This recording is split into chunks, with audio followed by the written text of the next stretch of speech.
So every day I try to get into my body. And what I mean by that is have to interact with the sensations that are showing up as I'm doing something physical. And so I'm interacting with my left ankle because it always shows up in some form or fashion. I'm interacting with my right knee. Right knee always shows up in some form or fashion. It has consistent sensational qualities, but I learned in the military that I could just push through this stuff. And so now, after having served, no longer needing to push through, I'm interacting in ways that I like, but making sure that I interact. That's the key.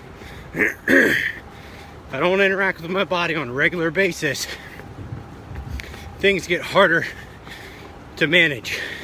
Weights seem heavier. Stresses seem more acute. So getting into my body dampens all those things, makes them more manageable. And this is what to be mindful is, to practice doing that on a regular basis. Now, back to getting into the body, right? You're interacting with the moment, okay? You're interacting with what's happening now, right now. And so it's different. It's different than sitting at a computer. It's different than writing. It's different than putting work through your mind. And then it's also very different from any kind of mind that's had to get used to being traumatized. Any traumatic experience that the mind has had to navigate, the fullness of how big all that is in every given day requires a change, requires an adaptation. So you've got to adapt to that adaptation. And so get to the body. And so I love jogging. Love the act of just being out, full body. Right? I can go faster, I can go slower. Plus I get to see and interact with beautiful things in nature.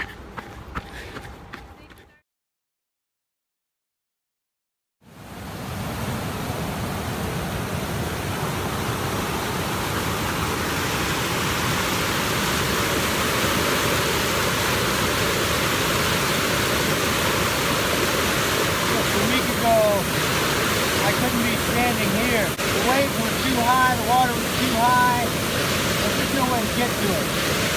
I point this out just because one way to kind of study the way things are over time, stresses over time, is to watch the way water interacts with things.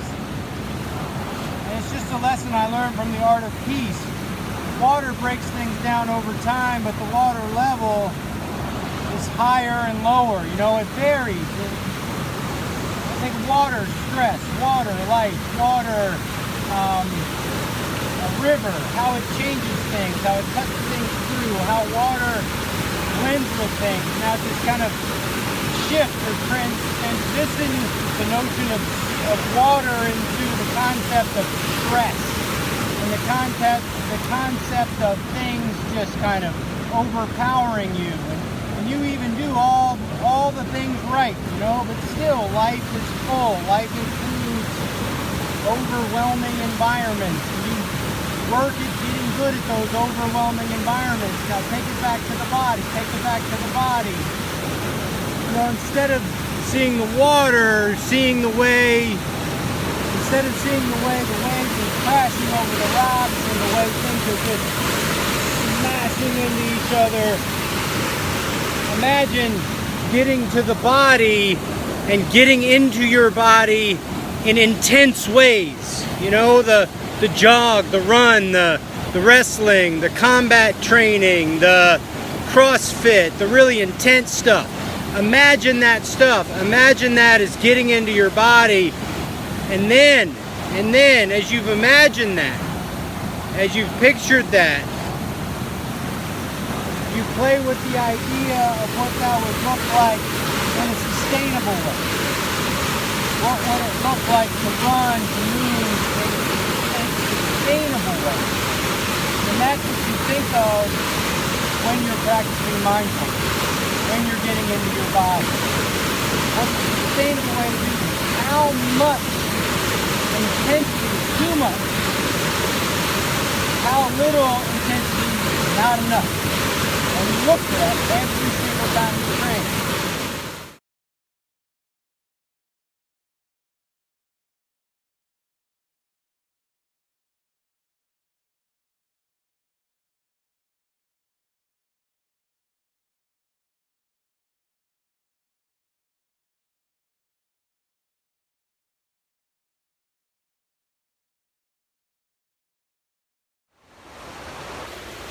All right. If you're trained as a soldier, or you're trained as someone that has to put the mission before their own personal comforts, then you are familiar with pushing yourself past your comfort level. Now, in the environment of full-on go, you need to be able to operate at that level. That's established. You also need to be able to fully not be doing that. So what's the opposite of full go? What's the opposite of everything you've got? And that's ultimately seated meditation. Like if you sit down and you just become still, including your mind, then you're just going to the opposite extreme of what you've already been to. So you've already seen for you what the extreme, all out, everything you've got looks like. And what you're trying to establish is the opposite perspective, the opposite of full go. What ultimately I believe and I teach is where the mindfulness practice leads you to a place of total stillness. And you can be totally quiet, you can settle your mind. That's just a skill. I'm talking about anything else. I'm just talking about a skill, something you have to practice. It's something you have to learn that you can do. You didn't know how hard you can push yourself until the military pushed you. Same thing, you don't know how still you can get until you start to train. And that's the thing, you don't need anybody to really motivate you or teach you how to sit. You just have to do it. And over time, as you do it, you'll get better at doing it. And what does that mean to get better? It means to be more and more comfortable being still. That's it. More and more comfortable being still. So now, getting into the body, right? That's the theme of today. Get in the body, get in the body, get in the body. When you sit, sit as comfortably as you can. How do you get into the body? You get into the body by just like talking to it, right? You knew how to tell if your boots were dirty, right? You knew how to tell if your uniform wasn't in regulation. You knew how to tell if your room was messy or your bed wasn't squared away. You knew how to tell if your weapon wasn't operating at its level, its standard. So you could tell all those things. Well, you do the same thing with your body. And just like every other thing, when you first started doing it, you didn't notice that much, or you just didn't see the nuance, or you were a rookie, right? You were an FNG, you were a fucking new guy.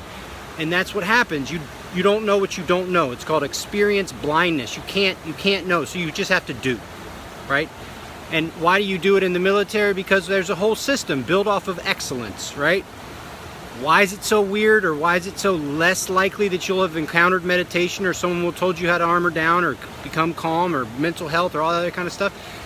We just haven't built it into our systems yet. We haven't built it into our lives yet in a way that just makes it fall right in. And so that's what we're doing now. We're ahead of that curve. That curve is just on its way. So we're ahead of that by practicing meditation. Get into the body. Get in the body. So how do you do it? Ask your body what it feels like and do it in a systematic fashion.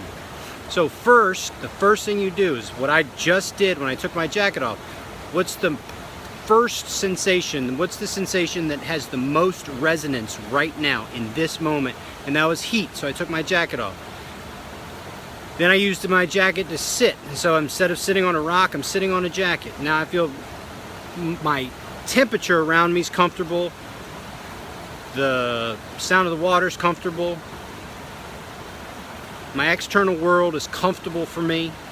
Now I'm gonna go inside. What do my feet feel like?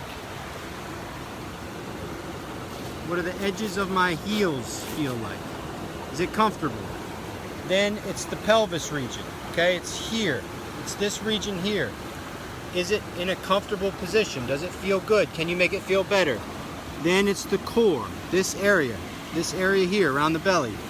This includes the belly, the sides, the lower back. Is it comfortable? Can you soften it? Can you make it more comfortable? Is it fine just the way it is? Next is the heart space, shoulder blades, heart space, shoulder blades, right? So this is this whole area to include the back of the area, right? So your back side, you got to think about this you're three-dimensional, right? Get that area, soften it, maybe even move your shoulder blades. Throat, right? The area of the throat, okay? You want to feel how your throat feels. Do you have any taste? Does it have congestion? You feel the air moving up and down? What does your throat feel like? Now, I was often thinking my jaw here too. Jaw. What does jaw feel like? How does jaw feel? How does jaw feel? Up in here, up in here. Then, think of the center of the head, right? The tip-top center of the head. And then imagine getting taller by a millimeter. Just 1 millimeter, right? You just picture that in your own mind. And the 33 vertebrae that make up your spine will get a tiny bit taller. Just a bit. Just a little bit taller. Right? And then take a full inhale, full exhale.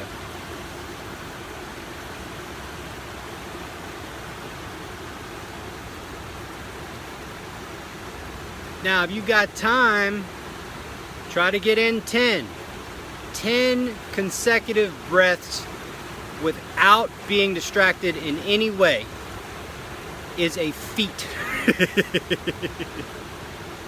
You think I'd do 10 breaths in my sleep? Of course. But to do it consciously with your mind totally focused on the act of breathing for 10 consecutive inhale, pause, exhale, pause, inhale, pause, exhale, pause. That's a lot of steps. You can think of each breath as 3 steps, right? So you have 3 transitions, 3 different transitions, 3 starts, 3 finishes. The amount of moments that make up 10 breaths is so big that your thoughts can creep into any one of them. And in an instant, your mind can be taken off, just like this water, just taken off. And so the practice is learning how to get ahead of that, learning how to be absolutely focused inside the present moment.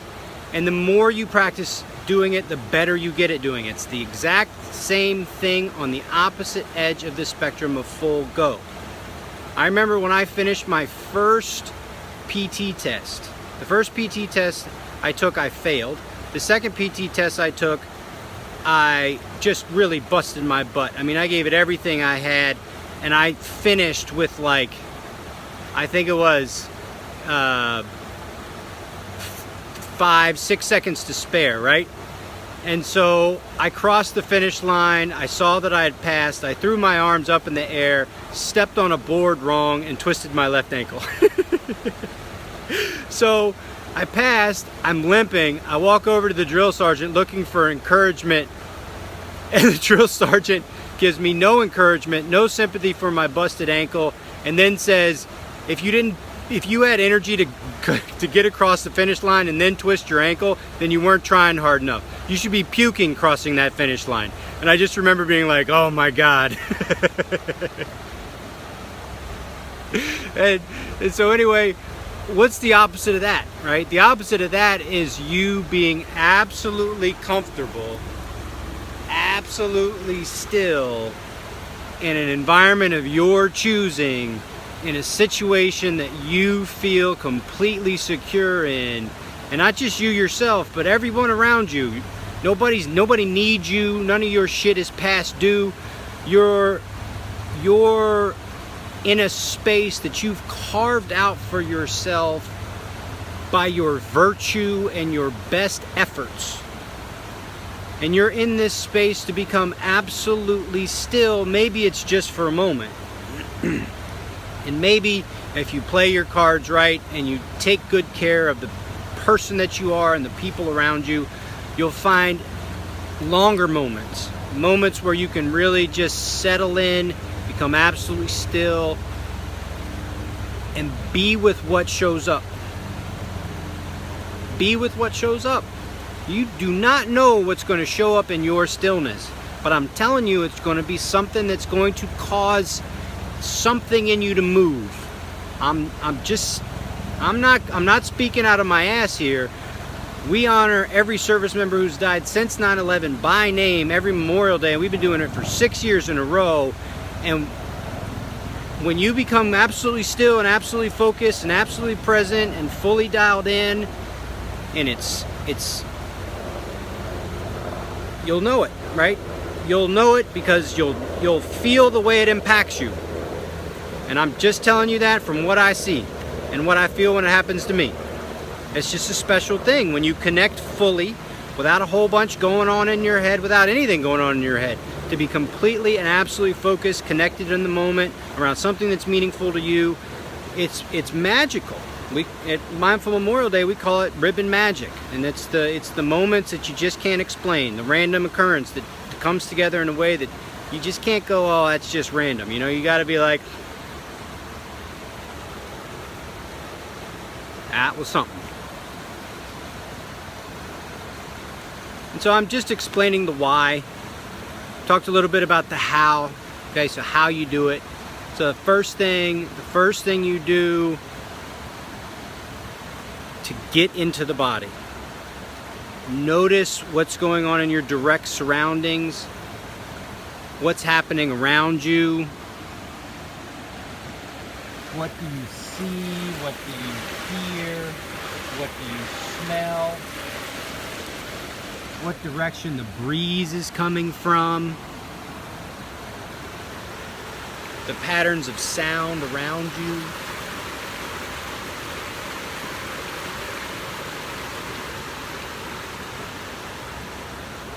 And then you take it through the body. Feet. What do your feet feel like? Pelvis. Right? Pelvis region, where you're sitting. Core. Don't forget sides, lower back. Right? When you're breathing into this area, think three-dimensionally. Heart space. Right? So that includes shoulder blades. Shoulder blades, heart space. Can you move your shoulder blades? Is it comfortable? You're looking for comfort. You're looking for a comfort. What's the opposite of full go? What's the opposite of pushing it to the limit? Comfort, stillness. Looking for that in the heart space. Can you help the heart space settle? Can you move it? Get comfortable. Throat space.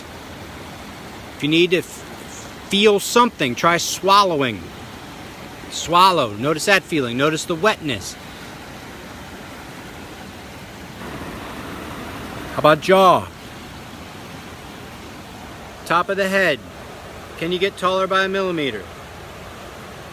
Then full breath. Notice the way the body moves when you breathe.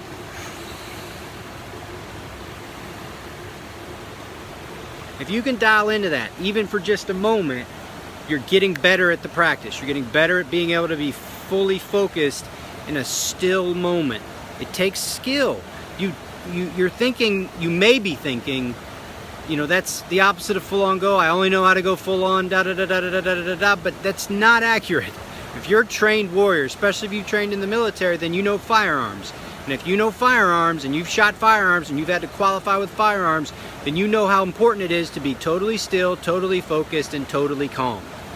So I don't want to hear this meditation and mindfulness and yoga and all that stuff. It's like, fuck that, you know, I don't do that gay shit or whatever the fuck, da da da da. It's just bullshit, right? You already know how to fucking do this. So the skill set is just a matter of application, learning how to do it and then learning how to apply it in an effective manner. So you know this stuff. It's already it's already inside your fortress. You've already got these skills. I'm just teaching you how to apply them in a different context. Then you take that full breath and you get to the why, right? The bigger things, the spiritual things. Typically, whenever I get out here, right? So you saw me, I started the run, got out here, taught the lesson, now I'm gonna head back. I just feel really appreciative that my life includes this stuff. Like, I have this incredible piece of equipment, this Flow Motion 1, how amazing it is, and how it gives me a new way to kind of share what I think is really valuable in a way that I think people might enjoy watching a little bit more than the old ways I used to do it. And I have this new technology, so I just feel very grateful for that. I feel really grateful for people actually paying attention. It gives me a sense of meaning and purpose in my life. So I really appreciate that. So I'm gratitude, right? So that's what I'm doing. I am cultivating gratitude inside of me. All right? What's the opposite of gratitude?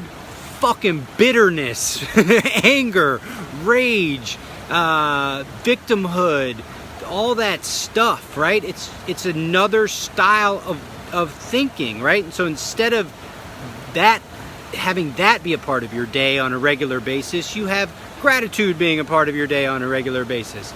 And so it's a way to kind of get into the body, find comfort in the body, send the mind, the being, the spirit, dare I say, into a healthy, vibrant, nurturing, supportive, contributive space.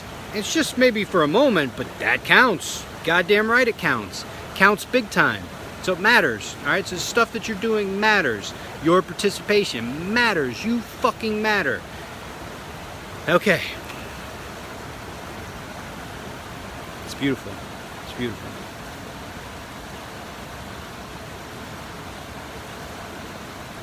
Get to the body. Go through the body. Gratitude.